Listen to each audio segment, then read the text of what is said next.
Lord be with you. And also with you. The text for today comes from the reading of Exodus chapter 1. Specifically, I want to reread the end of verse 14. And all the Israelites' work, they, the Egyptians, ruthlessly made them work as slaves. Please be seated. So this last Wednesday was Ash Wednesday. It was the beginning of the season of Lent. It's a time where we wrestle with our need for Christ, our need for Jesus.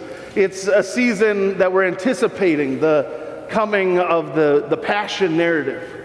It's a season where we're looking forward to all that Christ would do for us.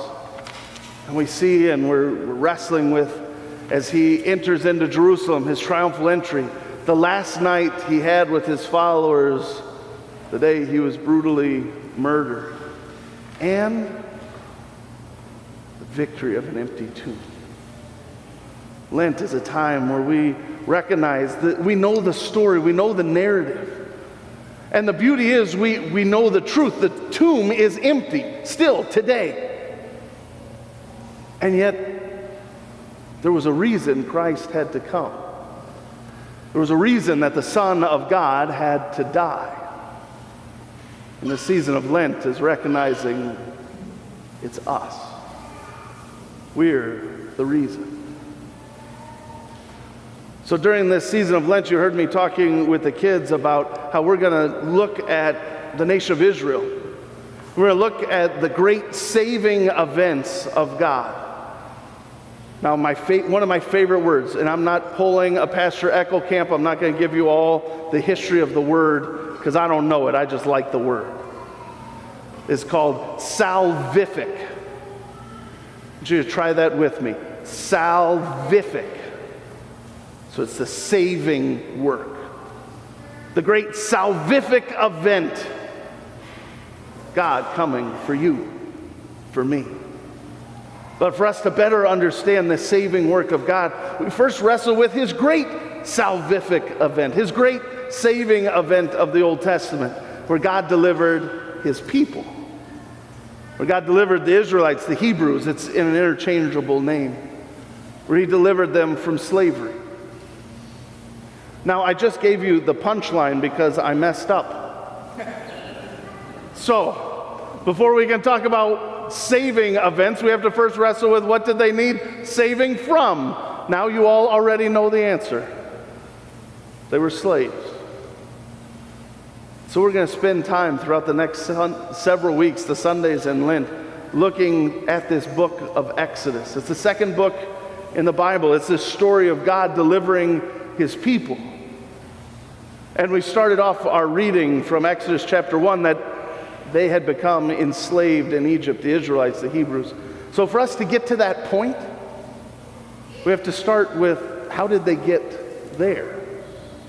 How did they end up as slaves in Egypt? So this morning we're going to do a roughshod, real fast, high-level history of God's people. How did they get into Egypt?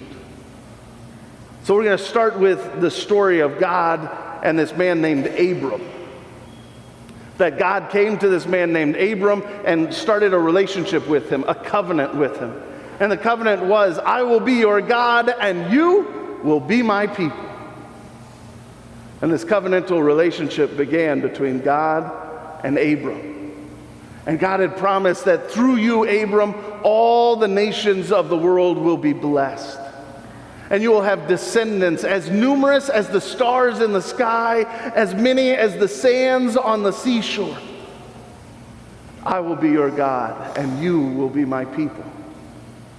This is a really big promise because at the time, Abram didn't have any kids. In fact, even as an old man, Abram didn't have any kids. And yet God was faithful to his promise. And eventually, Abram, whose name would get changed to Abraham, he and his wife Sarah would have a son named Isaac. Isaac was the son of promise. And Isaac would end up having two sons, Esau and Jacob. And God's blessing, God's devotion, God's covenantal relationship would go with Jacob. And Jacob would wrestle with God throughout his life, figuratively as he wrestled with who am I and how do I live in this identity, but also physically as he wrestled with God, and God would dislocate his hip. And in wrestling, God changed his name to a name you already know. Changed his name from Jacob to Israel. And Israel would go on to have 12 sons of his own. And one of those sons became the special son, the beloved son, the golden child. Question for all of you. How many of you have siblings? Grew up with siblings? Okay. How many of you have a sibling that was like the golden child sibling? Okay. Those of you whose siblings are in the room, I saw you looking at each other. Right? So Joseph is the golden child. He's the special one who Jacob, Israel, loved. And God had given him great blessings that Joseph could interpret dreams. But because sometimes he spoke about these dreams where maybe he shouldn't have, and he was the favorite child, his brothers didn't like him very much. And they beat him up. And they actually sought to kill him, but instead they sent him and sold him into slavery. Joseph would end up down in Egypt. And as a slave, God would still bless him, that he would become the highest in his master's house until he was cast down and thrown into jail. And then even in jail, God would bless him and provide for him. And his ability to interpret dreams, God would use, that eventually he was brought before Pharaoh, who had been having these dreams. And Joseph interpreted them that, hey, we're going to have extra crops for years, but then it's going to be followed by famine. And so Pharaoh used Joseph to care for and provide for the largest world power at the time, Egypt. God would actually raise Joseph up to be the second in command in all of Egypt. God would use Joseph to save the known world. Then Joseph would eventually reconcile with his brothers and his dad and bring them all down from the land of Canaan, bring them down into Egypt. And then after Joseph and his brothers and that whole generation died away, eventually there became a new Pharaoh who didn't know Joseph. Didn't know that Joseph had been the one who saved Egypt.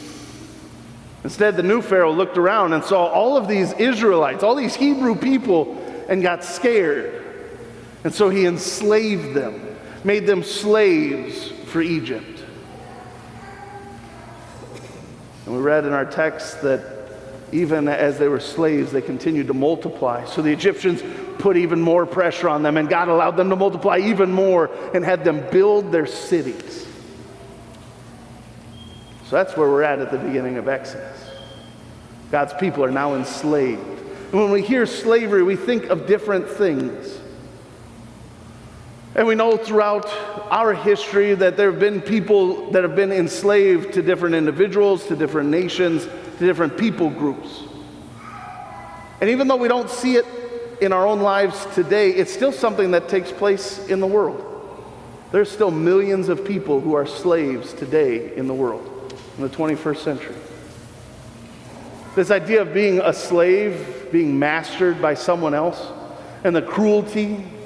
And when we read in our text how they were pressured to raise up and build the cities, it brings a certain image to my mind. It's an image that got planted there when I was a kid. So I want you to have the same image with me. So we're going to watch a clip. It's from a movie called Prince of Egypt. It came out in the late 90s.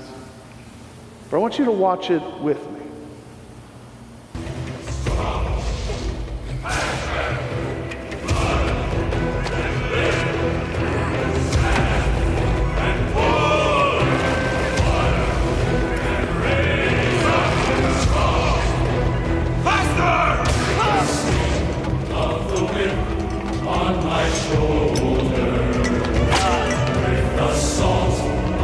Sweat on my brow.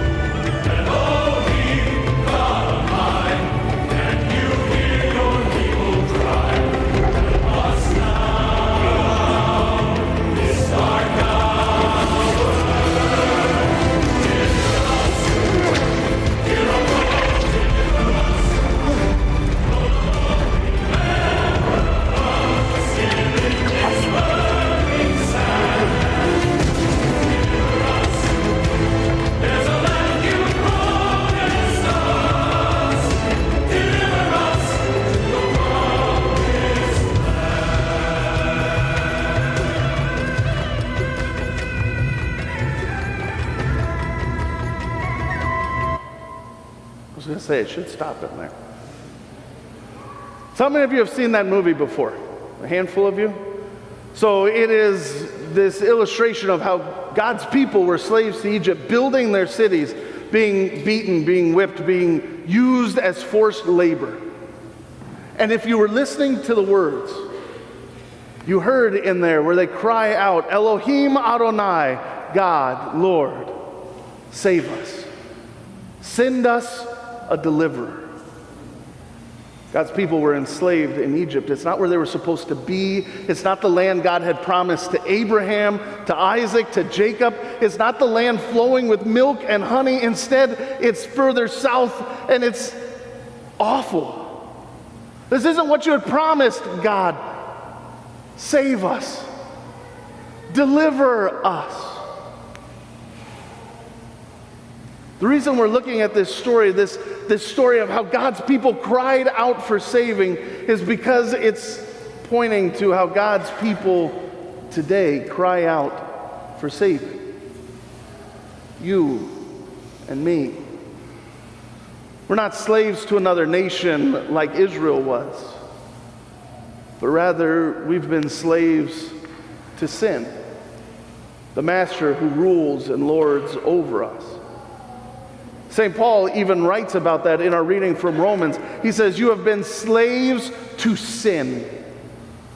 To be a slave is the one you obey, the one who masters over you. We have been slaves to sin. We too recognize that we have put ourselves back under the yoke of that slave and that taskmaster of sin. And we cry out to God, God, deliver us. Save us. In the Old Testament, God raised up a deliverer. God saved his people because he heard their cry for mercy. God hears your cry for mercy too. And he sent the deliverer. Next week, we're going to wrestle more and more with who is that deliverer and how did God use them in unexpected ways and coming from unexpected paths. But our understanding of how God came to save us, how he sent a deliverer, the depth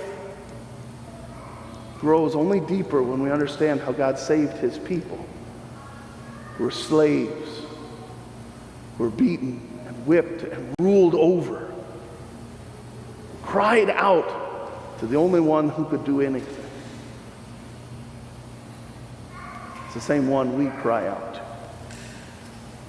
The only one who can do anything about our sin. The one who has promised to deliver you. So throughout this season of Lent, we're going to wrestle with how God saved his people in the Old Testament. Do you remember that fun word? One of my favorites? Salvific. We look at God's saving events then, how he was at work in and through them. How that prepares for God's saving work today. How God is at work in and through us. So may the peace that passes all human understanding, may it guide and protect our hearts and our minds to life everlasting. Amen.